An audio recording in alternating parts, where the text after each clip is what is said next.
Welcome to another In Wheel Time podcast, a 30-minute mini version of the In Wheel Time car show that airs live every Saturday morning, 8 to 11 a.m. Central. Anywhere. Streamed and podcasted to your transistor radio.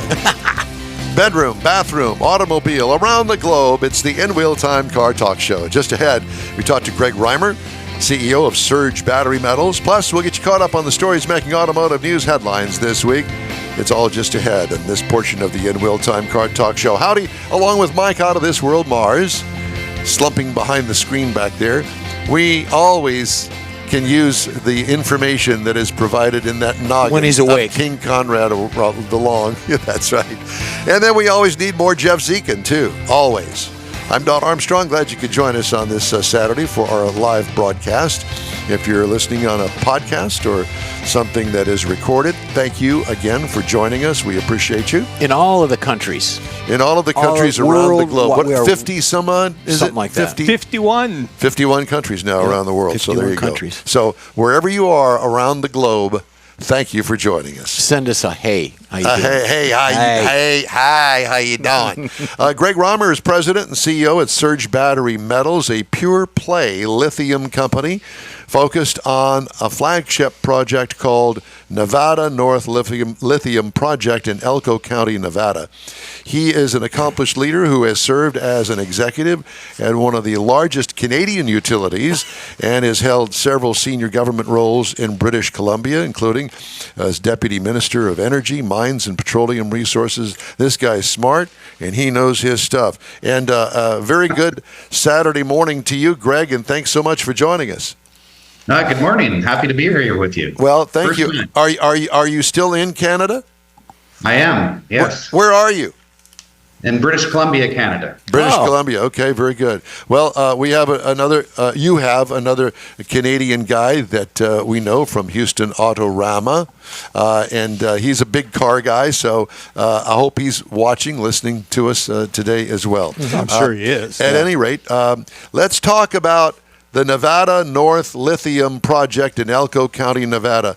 What is it? I know that lithium batteries are a big thing when it comes to EVs these days.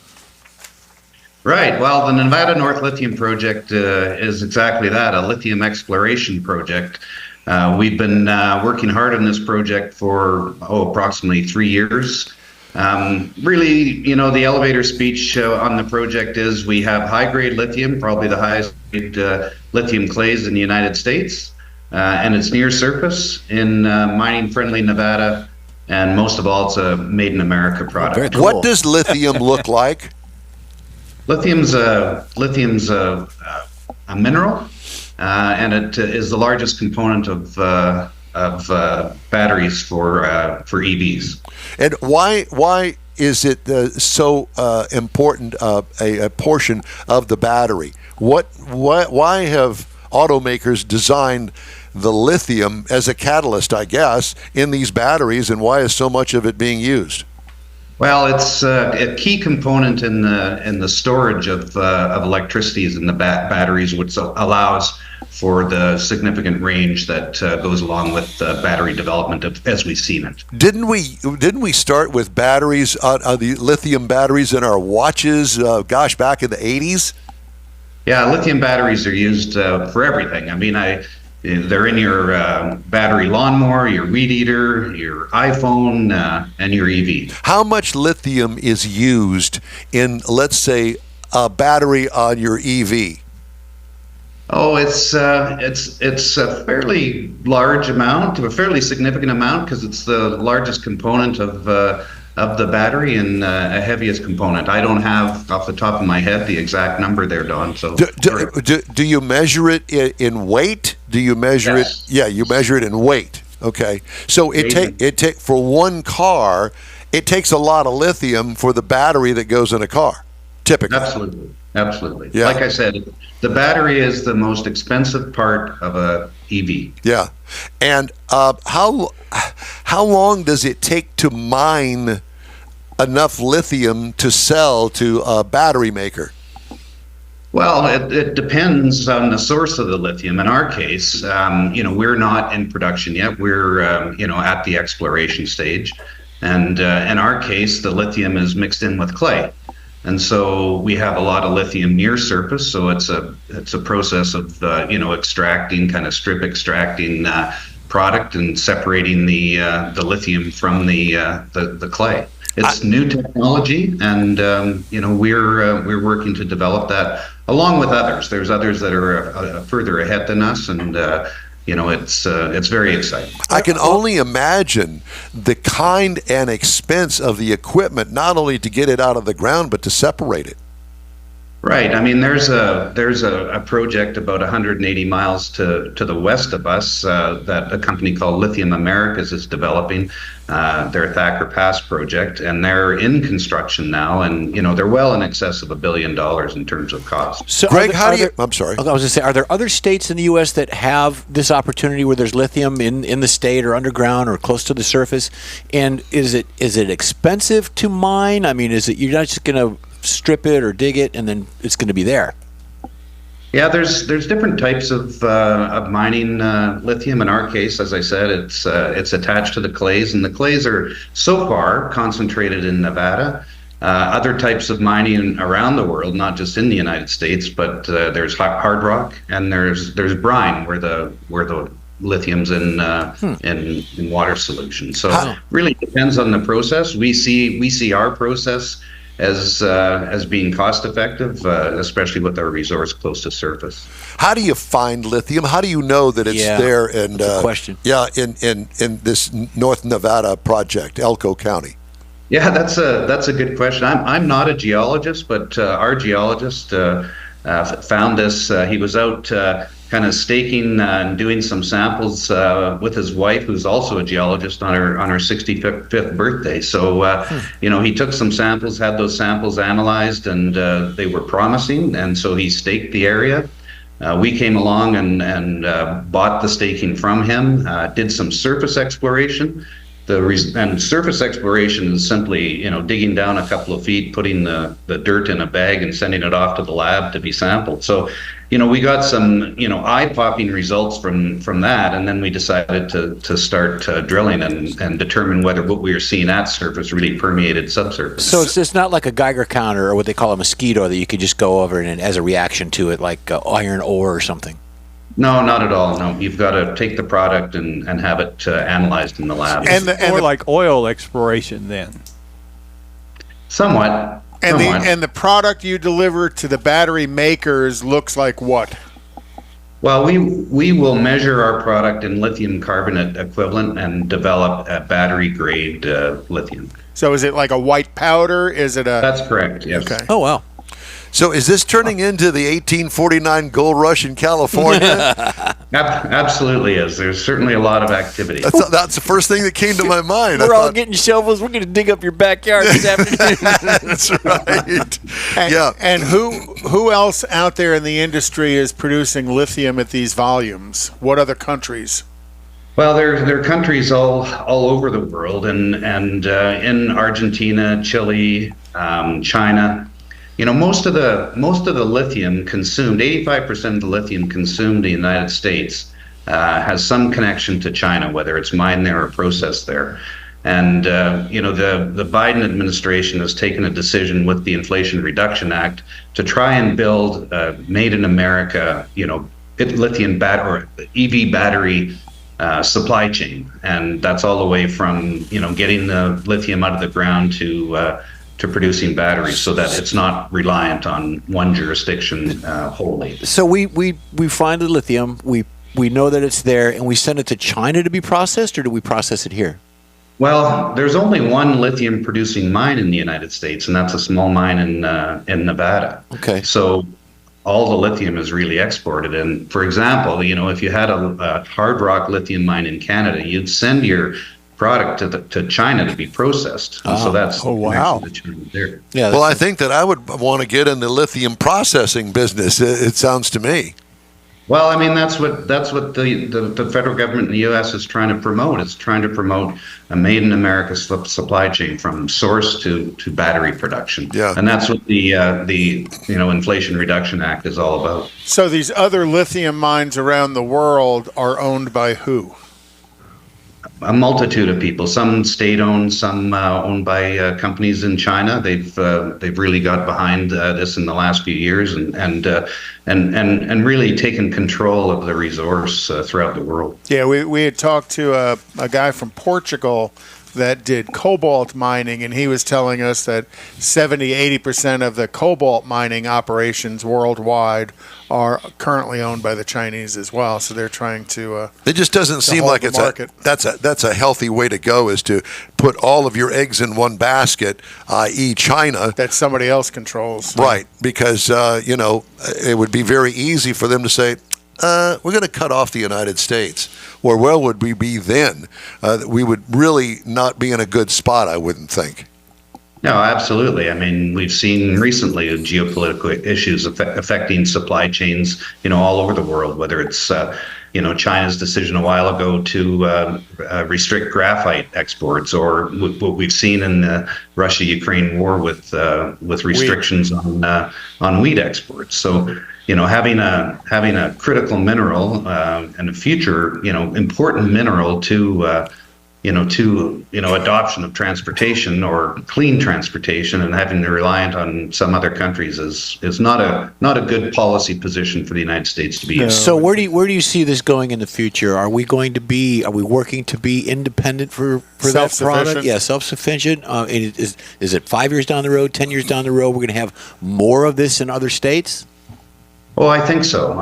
And I don't think that. I mean, governments have to decide, but I don't think that a particular jurisdiction needs to be self-sufficient per se. Mm-hmm. But I think that a jurisdiction needs to be sufficient enough so that they can ride out the kind of ebbs and flows of worldwide markets and not be reliant on, say, one country or one jurisdiction. Are there any in Canada? There are mines being developed in Canada. Yeah, okay, good. Unproducing. Yes. Awesome. And I know that they got a lot of oil up there, too. They have some oil, yes. Yeah. And we're a friendly jurisdiction. Yes, and we like that. We like our Canadian friends a lot. Love your whiskey. We just need to get the pipeline in. Well, yeah, I think part of it's there, and I think that that's probably going to happen pretty soon. Yeah, let's hope. So how is lithium, now that I bring it up, how is lithium transported? Is it transported as a solid product, or is it liquefied and piped places? Likely rail transport as a solid product, absolutely. Oh, and is it a toxic material while it's being transported? No, not at all. And it's not flammable either? Pardon me? There's no flammability to it? Not in transportation, no. All right, we're digging up your backyard. So you don't have to worry about the ground catching on fire while you're digging it up. No. Okay. There's none of that. So where do you stand today? I know that you've discovered it. It's there. It's right below the surface. Have you started mining it yet? No, I mean, we're, it's a bit of a process to go from discovery to mine production. You've got to kind of prove your resource. You've got to get kind of environmental permits and get through all that process. So, 2024 is going to be a big year for us. We're just in the process of doing what's called in the industry a maiden resource estimate. So that'll be kind of technically estimating, how much resource we have. And then we'll go through and do a preliminary economic assessment, which basically says, yes, with your resource, your high grade near surface, and with this size of resource, you can have an economic mine. And so from there, we'll drill out the rest of the resource and then do what we call a bankable feasibility study, which is the kind of last step before going into kind of financing the mine and developing. Very cool. Greg, you're a very smart guy, and I'm very impressed, and certainly not anywhere close to your level of knowledge when it comes to this sort of stuff. Where did you gain all of this knowledge, besides the fact that you're 23 years old now? Well, I've had the benefit of having a very diverse career. My bio said, I was the Deputy Minister of Energy, Mines and Petroleum Resources in British Columbia here, which essentially is the most senior bureaucrat in that department.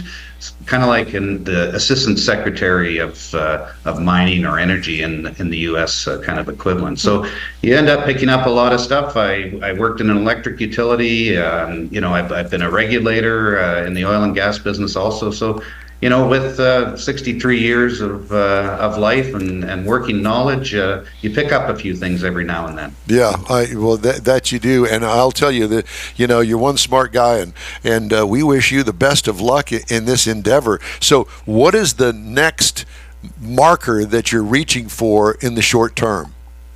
Yeah, the short term is really just getting our mineral resource estimate done, and then our preliminary economic assessment. We feel really fortunate, not only to be in this business, but to be in this business in the United States and be part of what folks in the United States are doing in terms of creating this made in America supply chain. I think it's, from my experience in government, I applaud the government for what they're doing. It's certainly the right thing to do. The burgeoning development of this, you're in the right place at the right time. What do you drive? What kind of vehicle do you drive? I've got a BMW i4 on order, so an electric vehicle on order. So that's they've released two-wheel drives of that vehicle, and they're just in production on all-wheel drives. And up here in Canada, I need an all-wheel drive. There you go. Yeah. Hey, you don't have any hot rods or anything, do you? Stuffed in the garage? Well, I've got a 3 Series BMW convertible. That's as close to a hot rod as. We can appreciate that.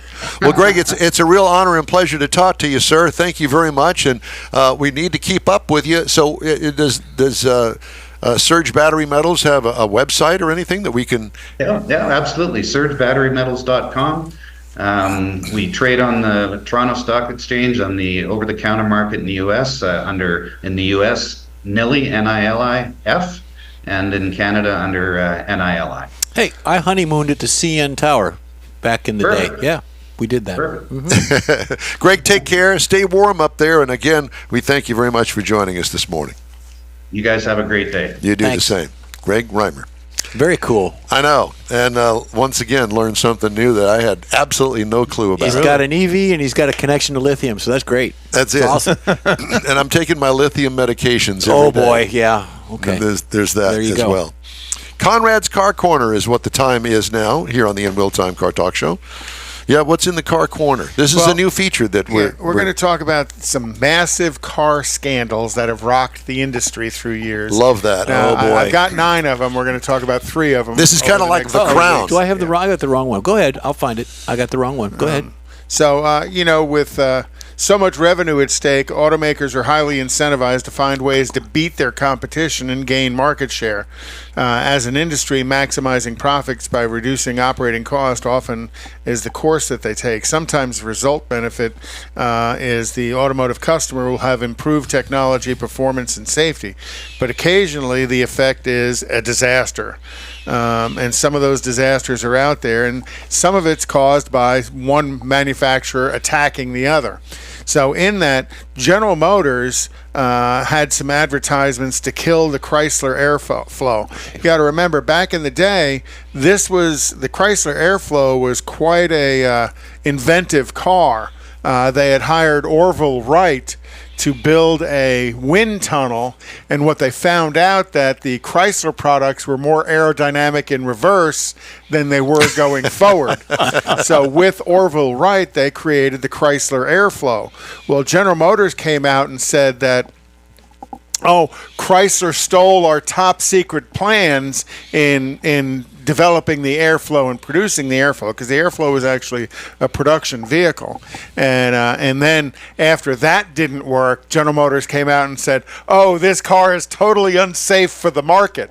And I always thought, well, that's kind of dumb. If that was your top secret project and it's unsafe for the market. How does that work? Because Mary wasn't in charge back then. All right. Yeah, boy. Oh, ba-dum-ching. That was one of the big scandals, and that was through the mid to late 30s that was going on as GM was trying to shut down the Chrysler Airflow production.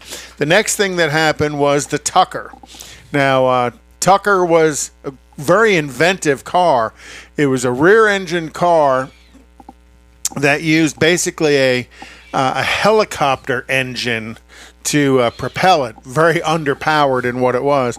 But one of the other things about the Tucker is, as you steered the front wheels, that Cyclops light in the middle of the hood kind of turned with it, which was somewhat illegal in some states to have moving lights on the vehicle. So Tucker actually had, and General Motors, Chrysler, and Ford were all attacking Tucker because, in his day, Tucker was in the 40s what Elon Musk is now in the 270s. Innovative, yep. Somebody was bringing out something new and innovative, and all the manufacturers are out trying to shut them down, which they did through a bunch of different lawsuits and stuff. So that was another one of the scandals that rocked the industry, as Ford, General Motors, and Chrysler brought lawsuit after lawsuit against Tucker and ended up shutting them down. Great movie if you've never seen the movie Tucker. It is good. Very well good worth movie. seeing to understand exactly what was going on. Yep.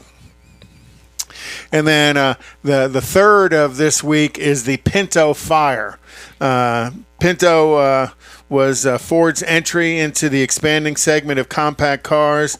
The car was an early success. They sold 352,000 Pintos in 1971. They sold 544,000 Pintos in 1974. Cute little car, actually. And actually, it had a quite a fatal flaw that Ford knew about before they produced the car, and that was the placement of the fuel tank in a rear impact could leak. Didn't take much to spark gasoline, could cause a fire. And it did. And there was quite a lot of loss of life. And the Center for Automotive Safety requested NHTSA recall all Ford Pintos. All Ford Pintos due to the gas tank design and defect that made the vehicle susceptible to the fire. And it was low to moderate speed impact collisions. It wasn't even a high speed impact collision. So that's the first three. We'll get on to a few more next week. We'll talk a little bit about Daimler, some more about some other Ford interesting stuff, and some Volkswagen scandals. Okay, sounds good. Nissan has told suppliers it is considering moving U.S. production of the next generation Rogue crossover to Japan if the automaker cannot lower its purchasing costs. The Rogue, Nissan's best-selling U.S. model, is built in Smyrna, Tennessee, and Kyushu, Japan. The compact crossover accounts for 1/3 of Nissan sales in its largest market. At a meeting at Nissan North America headquarters in Franklin, Tennessee, on January 11th, automaker told suppliers it expects a significant reduction in the cost of parts for the fourth-generation Rogue, scheduled to begin production late in 2026. Nissan asked suppliers for an average of a 20% cut in parts pricing. People briefed on the matter told Automotive News some suppliers were asked to slash prices by up to 30%. Oh, boy. Losing the Rogue would be an enormous blow to Nissan's 6 million square foot Smyrna assembly plant, which employs 6,700 workers. That's a lot. The Rogue accounts for about 40% of the factory's annual output, or nearly 200,000 vehicles. Nissan sold 271,000 Rogue crossovers in the U.S. last year, a 46% increase over 2022. Matter of fact, my daughter bought one. Nissan's U.S. factories in Smyrna and Canton, Mississippi, currently at 52% combined capacity utilization, need volume products to operate profitably, according to Sam Fiorani, Auto Forecast Solutions Vice President. Nissan has asked suppliers to submit price quotes on the new Rogue by the end of this week. Nissan North America will present its manufacturing cost plan to Nissan Motor Company executives by the end of January. In February, Nissan should determine whether the next Rogue will continue to be built stateside. And speaking of that, Tesla had a blockbuster 2023 as its right. shares more than doubled in 12 months. But 2024 is starting on a different note, with Elon Musk's electric vehicle maker off to its worst start to any year of its existence. Oh, boy. The company has lost more than $94 billion in market valuation in just the first 2 weeks of 2024. Not hard to figure out why, as the Austin, Texas-based EV maker has been pounded by a barrage of negative news and about face on EVs from the car rental giant Hertz Global, yet another price cut for its cars made in China, and signs of rising labor costs. All of this comes in the face of slowing growth and demand for EVs, especially in the U.S. That may be week 3 of my automotive scandal. Yeah, it very, very much could be. So I tell you these things because I think that it's important that we all understand that not everything is rosy in the EV market these days, and a lot of jobs depend on rosiness in the EV market. Yep. And I'm not an EV fan personally. I respect them. I got it. It's just not right for me personally. Hybrid, yes. EV, Exactly. not so much. Yeah. Had that union contract work out for you. Yeah, Hemmings.com sold cars roundup this week includes a 1959 Cadillac Coupe de Ville. A 59 Coupe de Ville. Wow. Do you know how big what this a thing? boat that was. I love Holy it. cow. This is an ocean liner. Tub it out. Yeah. already What would you expect that car to I'm go going to for? go big. I'm going big. I'm going $36,289. I'll say 45. Mars? 25. $38,850, and it is a beauty. Missed it by that much. It is a 2-door, and it is huge, and it's a hard top, and it's bad to the bone. They always are. And it wouldn't fit in any garage. No. I tell you what, my dad had a coupe. Well, my dad had several Cadillacs, but you park them in the garage. This is back in the 60s, 70s.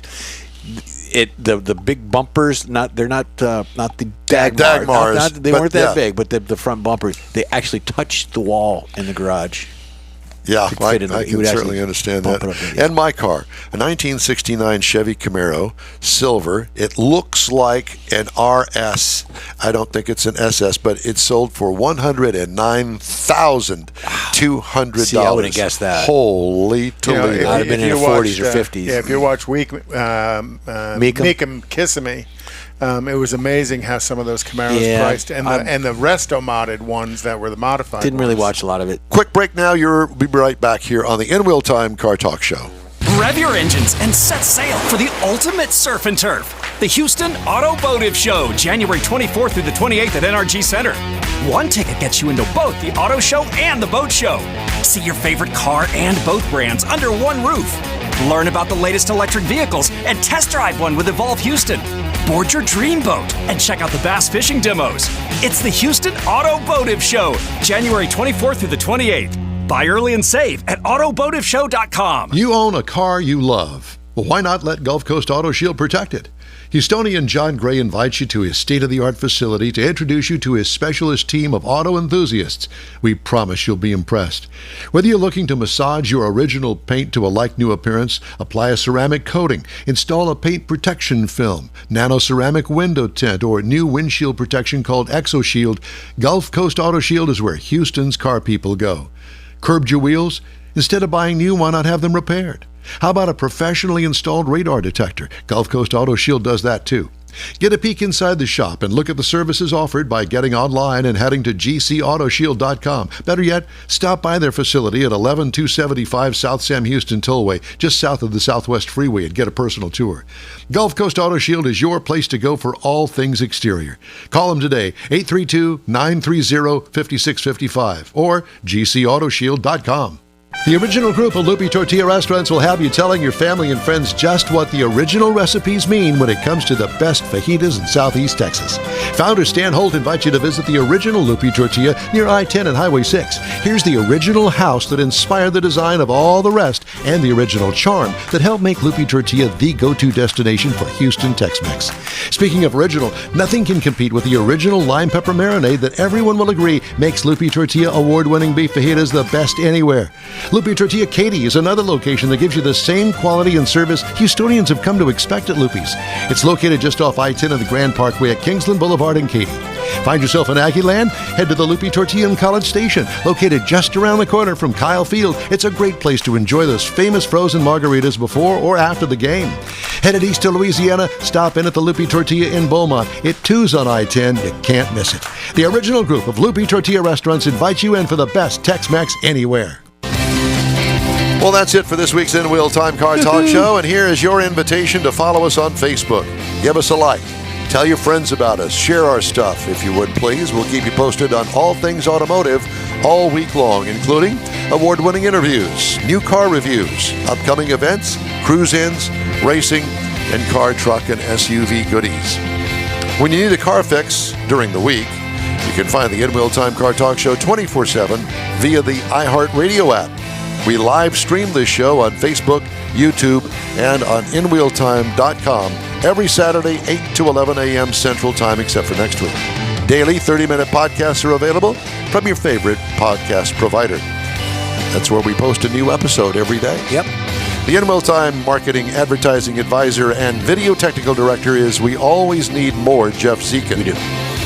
For the guy that's on his cell phone like a junior high school girl, Mike Mars, Mr. Know-It-All, King Konrad DeLong, and Chief Engineer David Ainsley, I'm Don Armstrong. We hope you join us for our next live broadcast from the Houston Automotive Show, the New Car Show. Yep. Saturday, January 20th, next Saturday at a special time, 10 a.m. to 1 p.m. on all of our In Wheel Time live outlets. From all of us here at the In Wheel Time Car Talk Show, have a great weekend. Stay safe and warm out there. We'll see you next week. Go Tex.